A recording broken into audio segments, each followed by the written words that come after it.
Kecelakaan tunggal ini terjadi di jembatan Ampera Palembang pada Jumat 21 Februari 2025 pagi. Pengendara mobil nyaris terjun ke Sungai Musi bersama mobil yang dikendarainya seusai menabrak pembatas jalan di jembatan Ampera karena tertahan pagar pembatas. Kasatlantas Polrestabes Palembang menerangkan, awalnya pengendara mobil datang dari hilir menuju ke hulu Palembang. Diduga berkendara dalam kondisi ngantuk, sopir tidak bisa mengendalikan kendaraan hingga menabrak besi pembatas jalan. Tidak ada korban dalam peristiwa ini, namun mobil dan trotoar jalan rusak berat. Sopir minibus diamankan ke pos lantas terdekat untuk dimintai keterangan.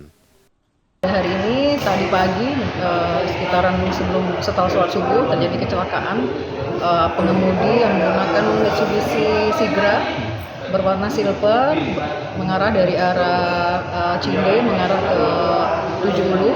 Kemudian kondisi pengemudi dalam keadaan mengantuk, kemudian kehilangan kontrol mengemudi sehingga menabrak besi yang ada di sepanjang jalur jembatan Ampera. Korbannya pengemudi sendiri alhamdulillah tidak mengalami luka-luka, namun masih sedikit shock ya. Sekarang sudah diamankan di pos 082 untuk dilakukan pemeriksaan.